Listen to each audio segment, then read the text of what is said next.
As of New Year's Day 2023, I've covered 11 Disney animated series on this channel, coming from a span of 11 years. That's a very small window in the larger history of TV animation, however, and I've never covered anything from the famous Disney Afternoon block from the 90s. Not the first time people got to see TV-grade Disney animation in one place, but it had a strong charm, style, and identity to it. Figured I might jump into it the best way I know how. Quack Pack is widely considered one of the worst Disney television animation shows of all time, and blamed for killing interest in the Disney Afternoon, focusing too much on being hip and rad than a good, fleshed out cartoon. I'm not here to dispel that reputation, but I am here to see why it's turned out that way. What were the creative team thinking with this show, what it did wrong, and the 2 or 3 things it might have done right that have gone ignored. I think if we need context for why Quack Pack was made, it has to come from when it was conceived, shortly after the premiere of Goof Troop in 1992. That show successfully brought Goofy back into episodic animation and properly introduced a cool, trendy son for him in the form of Max Goof, who was essentially the show's main character. So someone at Disney slammed their fist on the table and said, yes, that's the key to success. If we're bringing back the old characters, their kids have to be modernized. Not realizing that Max was a character who could entertain and evolve regardless of how radical he was. Despite being the co-stars of the earlier DuckTales cartoon, Donald Duck's nephews Huey, Dewey, and Louie were prepped for a 90s makeover. This was because the creators and producers, Kevin Hobbs and Todd Shelton, were basing these more on the older Donald Duck cartoons, which their nephews also played some parts in. The dynamic was to be more or less the same, the kid characters would appeal to the kids, and the older classics were there for the whole family. Only, the show's incarnations of the nephews were to be much more fleshed out than ever before. Extra care was given to making sure they each finally had different and unique personalities.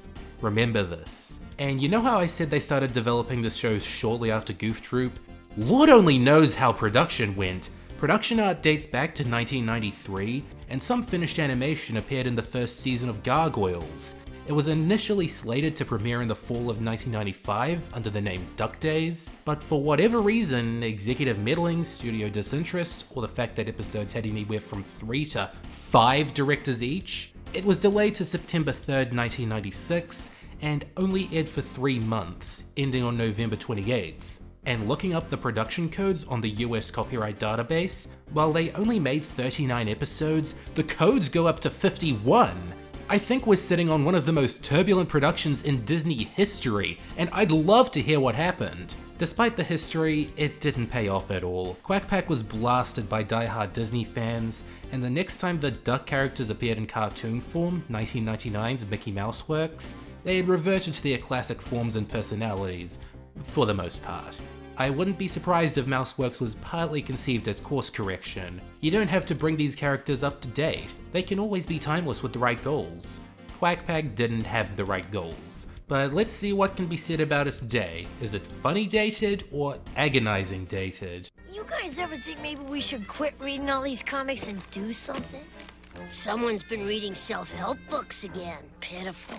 Firmly, and I mean firmly set in the 90s, the adventures of Donald Duck go on as usual, but his nephews, Huey, Dewey, and Louie, are now trendy teenagers. And late bloomers at that because they look and sound more like preteens. While Donald's just trying to make a living as a cameraman and navigate this crazy cartoon world, the nephews get entangled in all sorts of adventures involving aliens, supervillains, aliens, and supervillains. Mostly aliens and supervillains. Moment of truth. Are they interesting characters? Huey is the schemer, and Dewey and Louie's roles as the odd one out are completely interchangeable. Yep, this has all been building to something extreme, alright. Extremely plain Jane characterizations. I'd say I like Huey the least and Louie the most because he sounds very close to Buttercup. Oh, that's another thing, they got separate voice actresses together and made them sound more like normal young boys, but unless you can distinguish the actors or know them from other things, their voices are completely interchangeable too. Their collective hobbies include reading comic books, playing video games, skateboarding, leaning against things, and saying the punchline in unison. The funniest thing about them is how ridiculous they look in these radical 90s redesigns, but otherwise, not many of the writers knew how to flesh them out in any meaningful ways. Donald Duck wasn't modernized too much, they just gave him a Hawaiian shirt that wouldn't look out of place in Romeo plus Juliet. He's the same as ever, still a hot-headed egocentrist with terrible luck. Sometimes he gets entangled in the nephew's adventures, other times he gets into them with Daisy, who is one of the only things I like about this show. They turned her into a mature yet curious journalist/news reporter, and she's a lot sweeter and nicer to the other characters, while still getting some of the best jokes. I actually prefer this incarnation to the one in Mickey Mouse Works, and while I wouldn't trade Tress MacNeille for anything, Kath Soucie was giving the animators a lot to work with and should have been given a fair go. For some reason though, despite being the normal character, she has a pet iguana named Knuckles. And no, he doesn't chuckle. Professor Von Drake also appears for a few episodes, and he's completely in character. We all know about women drivers. But never feels like he's there for anything besides introducing new inventions to the nephews. You don't get Scrooge or Launchpad or Darkwing, but Gus Goose was reworked into a friend of the nephews, and I know less about him now than before I first saw him. He's just the fat friend who's given almost nothing to do. On the topic of token characters, you've got the fast food chef Gwumpke as the wacky foreigner who comes from the non-existent country of Vladismorkia.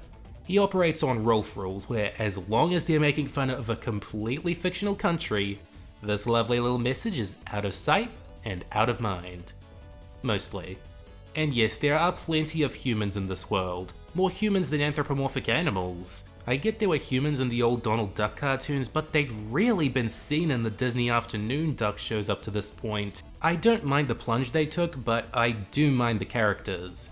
Kent Powers as Donald and Daisy's boss, a vain, full of himself TV presenter who's always yelling and looking for reasons to fire them. Fine as a foil to Donald for like 10 seconds per episode, but the longer you're with him, the more exhausting he gets. The only other real recurring character I can think of is Claw, a criminal who gets along with Donald at the end of one episode and hates him in another. He's not very consistently written, but maybe he's just not consistent in the head.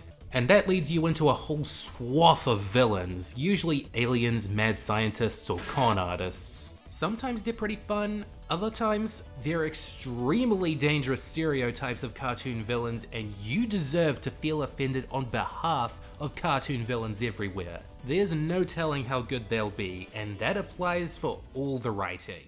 But now 'tis time for the king to retire. Retire?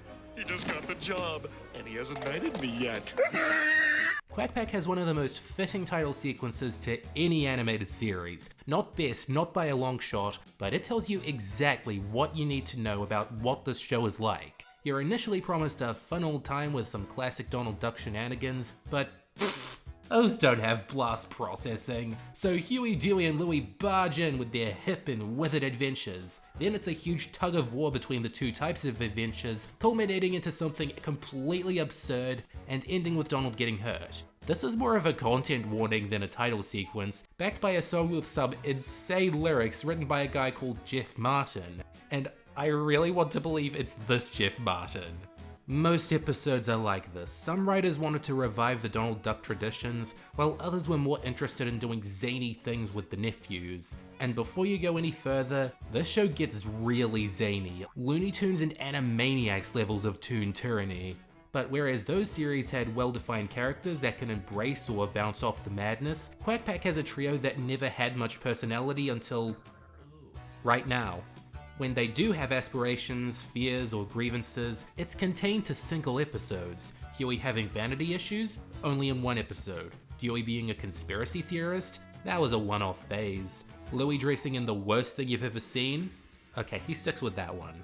And gosh, just looking at the redesigns reminds you just how far off 90s fashion is now. The curtained hair, pixie cut, baggy clothes, this is all early 90s garb stemming from scenes like surfer culture and grunge, which were still around by the time the show aired in 96, but fading rapidly. If the designs were already dated by the time the show got on TV, you guessed it, their very one-note early 90s interests are too. I know it was a fantastic decade for movies, shows, video games, books, music, but I'm not constantly thinking about when those were made and why they were made when they were. Sure, Quack Pack isn't cramming references and catchphrases down your throat, but it has a lot of trouble being timeless. You're born knowing when this sort of carefree, sarcastic attitude was prominent in children's media, when aside glances were the big new thing, when bad was good and good was bad. If you can't get enough of 90s culture, no matter how processed it is, you might be all over this. And admittedly, I find these jokes funnier because of how cheesy and timely they are.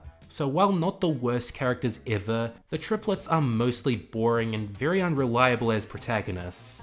So where does the entertainment value usually come in? The situations. While Disney afternoon stories were originally in vein of adventure series and their comic book inspired inspirations, they slowly got more wacky and exaggerated to evolve with the tastes of TV animation viewers. A Darkwing Duck episode is a fair bit nuttier than a DuckTales episode, and a Timon and Pumbaa episode is nuttier than both combined. Coming in the 7th and final season of the block, Quack Pack feels a little disconnected from the Disney warmth and magic that pulsed through the earlier installments. The stories are loud in concept and louder on screen. To a degree, you kinda have to expect a Donald Duck cartoon to feature a lot of slapstick and mean humor. It comes free in the bundle. But the sheer craziness of these stories was well outside Disney's comfort zone. A nuclear family moving in next door that turns out to be robots hiding from the government, an evil scientist genetically altering all kinds of species to revert to their prehistoric forms, an alien gladiator battle. Do I need to point out this is all happening in the same world this guy's in?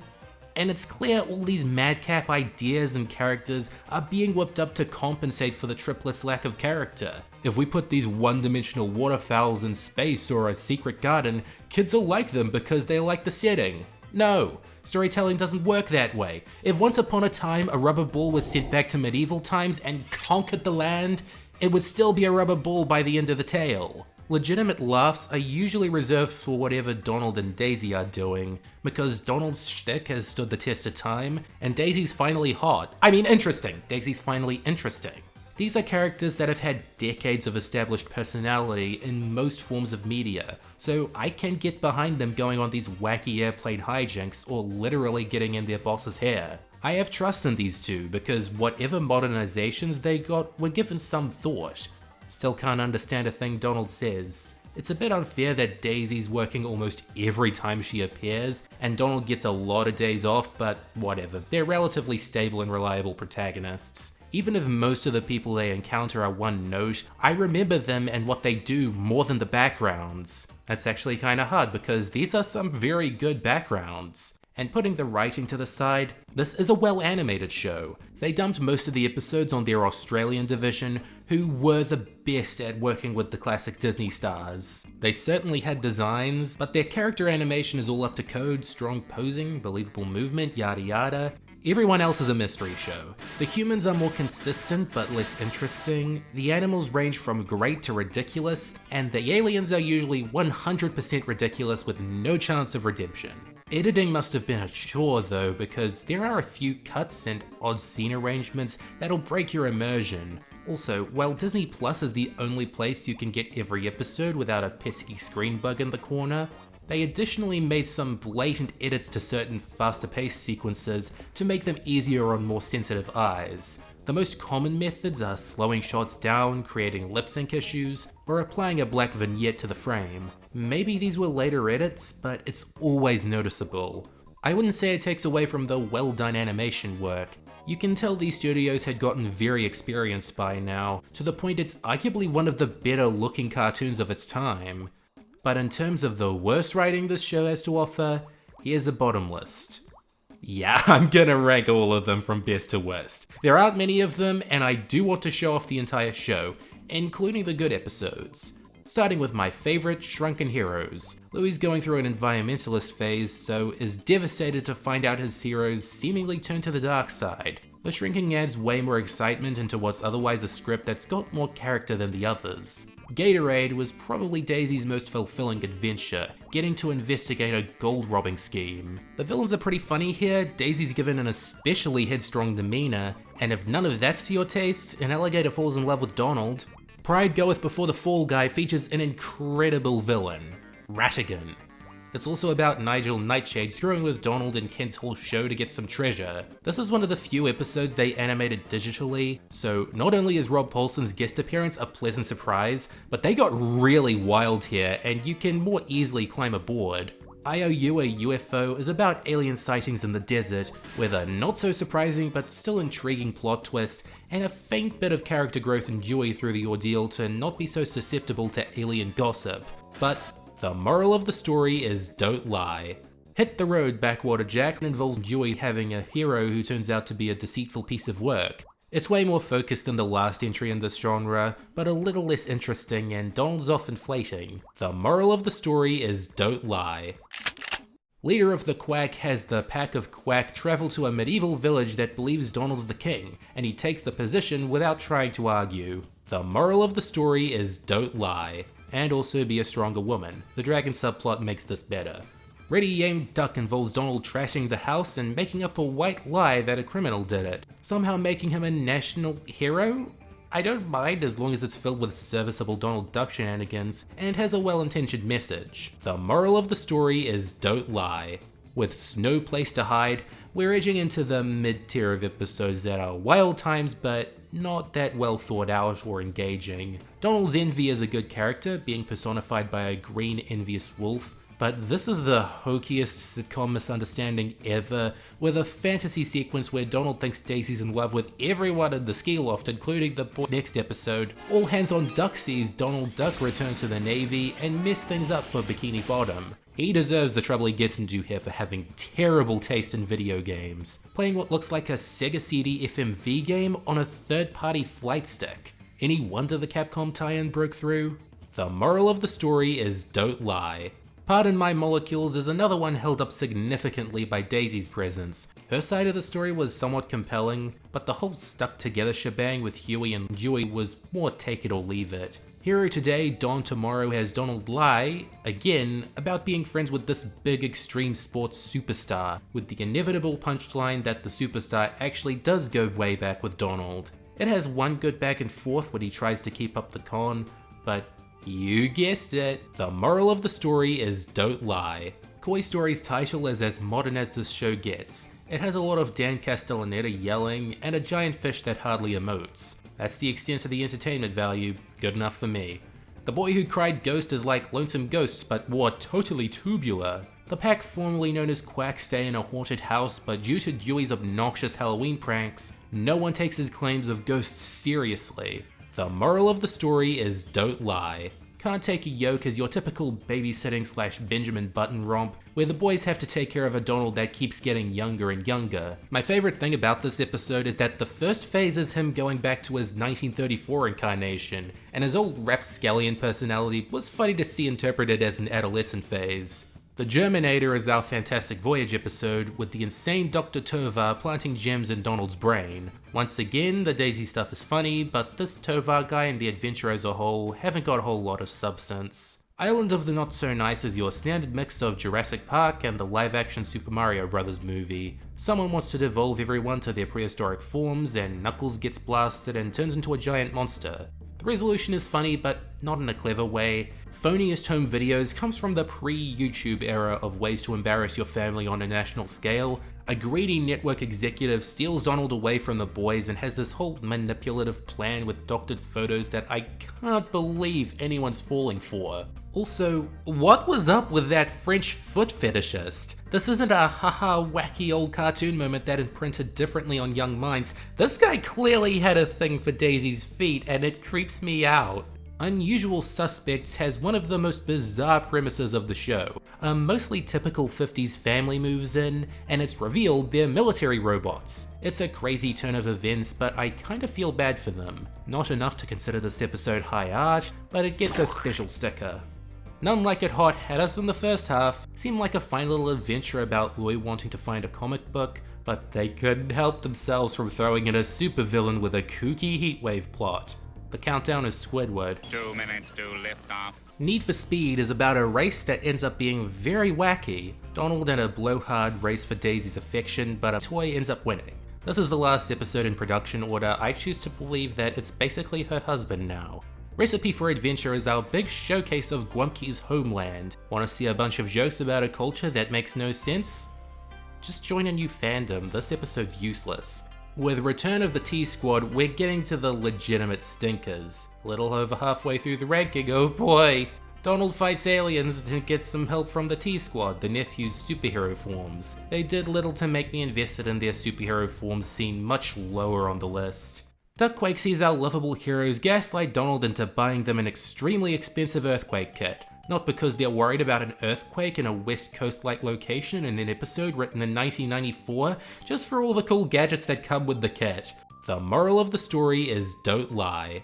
Cat and Louse has this weird Siegfried and Roy parody, I guess, with this guy who loves lions so much he whips them. It takes way too long for the other characters to start seeing him as the bad guy he so clearly is, and Huey's fear of cats feels pretty tacked on. The flashback is nice, but only because I was starting to miss their old selves. Ducks by Nature is a not nice, not chill hiking adventure where Gus actually gets to do some basic things, and Donald gets into a bunch of slapstick hijinks. More than the others, these two plots feel the most like a tug of war between two completely different shows. Long Arm of the Claw reintroduces the criminal Donald dealt with earlier as a nice guy who's been conditioned to revert back to madness at the sight of gold, and re-revert upon hearing a bell. They go to a gold mine, literally, not metaphorically. Transmission Impossible's villain uses security cameras to teleport and smuggle priceless artifacts. It makes as much sense as the nephews first figuring this out, but uh-oh. Because they did one bad thing at the start of the episode, no one will believe them. The moral of the story is don't lie. And hopefully don't deport your relatives for having good reasons not to trust you. Take My Duck Please is the best example of a title being funnier when you replace all the U's with I's. It's a foreign exchange student shindig with a Swiss alien. There isn't much else on offer. Russi Taylor plays the unhinged exchange child Donald stuck with. That's the only information I retained on my first of 7 viewings. Captain Donald starts with the pointless death of a Polynesian native with an Indian accent. Pirate treasure with danger and kin powers at every turn. In a full circle state of decay, the high-octane wackiness has gotten really boring by this point. Feats of Clay is the finale, and while it ranks higher than the premiere, I have my doubts over whether the show went out with a bang. Huey gets a new girlfriend in China that warns him things aren't as they appear, and surprise surprise, she's a villain. Also, seriously, a Fu Manchu parody in 1996? Nosy Neighbors is about Mrs. Puff and this group of overzealous and overprotective neighbors in the area. Donald takes their ideologies to a new extreme. It was a bad idea to air this after another episode about Donald being a nosy neighbor because this is way less interesting. The Late Donald Duck is one of those especially painful episodes that I hate because I want to love it. Donald writes up an excuse for being late that's super elaborate and adventurous, but it all turns out to be true in the end. This would make a great 7-minute cartoon. It's 22 minutes! It drags on and the punchline shrivels up before you far off in the distance. And Jesus Christ, this show would marry the concept of aliens if it could. Heavy Dental is easily one of the most egregious cases of them forcing a superhero vibe into a show called Quack Pack. I swear, they started with a story about Huey having vanity issues, then throw in these mind-controlling braces to make the events more interesting. Does it make the characters more interesting? You know the answer. Huey Duck P.I. is another iconic Huey episode that has him fib his way into a detective case. The moral of the story is don't lie. Sorry, I played the sound clip early. The moral of the story is don't lie. Declaration of Independence is ridiculously cruel to Dewey. All he wants to do is get away from his brothers during a stressful hiking trip, but then he gets stuck in this place called Nirvana where this homeless guy picks on him for being stuck with him. I get they're trying to give Dewey a taste of his own medicine, but what was so wrong with wanting to have some alone time? Is whatever wake-up call he needed worth introducing a crazed pothead? This place doesn't deserve the prestigious title of Nirvana. Call it Squirrel Jam instead. Ducky Dearest is one of those surprise party episodes. Let me rephrase that. It's one of those surprise party episodes. The kind where the surprise is nothing of the sort and you're watching Donald get screwed over by the paranoia. The whole start of the episode is tonally very misleading as to what's going on, and then you're watching a scammer yell at Donald to spy on the kids. It isn't fun, and it doesn't feel laid out intricately in the slightest. Wait. Babs, what are you doing here? Leave before the mouse sees you. The Really Mighty Ducks is a flat-out awful first episode, in ways that should be clear by the end of it. We're introduced to these lazy ducks who won't clean their room, and they become stock superheroes who still won't clean their room. Donald is completely in the right for turning against them, one of the most sympathetic villains I've ever seen. Sure, he destroyed the universe, but there are still worse Donalds out there. But then the nephews go back in time to prevent any of this from happening, which is the main reason this should not have been the first episode. How am I supposed to think anything matters if you put a convenient reset button in your exemplar? Stunt Double or Nothing is the old role-switching rodeo. Jealous of Daisy's popularity, Kent brags that he can do all of the dangerous stunts on his own, and keeps using a poor defenseless ape as a stunt double. Once the others find out, after a completely pointless repeat of all these horrible scenes with the nephews, they prank him out of the spotlight, instead of, calling up the producers and firing him on the spot. But the moral of the story is, of course, not to report people abusing animals. The moral of the story is don't lie. And finally, Tasty Paste is wild in all the worst ways. The boys buy Gwumpke's surprisingly tasty gruel, despite having a huge tab at his store to pay off, and quickly become rich, famous, and soulless businessmen who toss away their own uncle. If that isn't wonderful enough, the Tasty Paste comes to life and attacks Duckburg Stay Puft Marshmallow style, and despite this being just another day in paradise at this point, it was all just a dream, with a here we go again ending for good measure. The moral of the story is don't watch Tasty Paste. And at that, don't watch Quack Pack if you're expecting a well-rounded show. You're going to fall into loads of pitfalls. DTVA was due for some evolution and experimentation, but mashing a bunch of hyperactive ideas together didn't reinvent the wheel. It just covered it with temporary tattoos that washed off the second the show ended. This wasn't the last Disney afternoon show. The Mighty Ducks cartoon lasted a little longer, and you can count the Kellogg's era shows if you're a mad lad, but Quack Pack feels like the abrupt end to the era that started with DuckTales. This review's been pretty snarky and cynical, and you probably think I hate this show, and you're half right. I wouldn't have done a review of it if I had nothing nice to say. There are a few episodes that pulled through. The action, though contrived, is hardly ever dull, and who knows, maybe you could see it as a guilty pleasure if you decide to check it out. I'm just happy Huey, Dewey, and Louie have seen better days since. They really needed them. And it's also a good thing that there was enough good old Donald Duck content in here for it to not stain his career. And Daisy, this is where she peaked, so gotta acknowledge the burden she carries. Everyone else can move on and hopefully look back and have a laugh.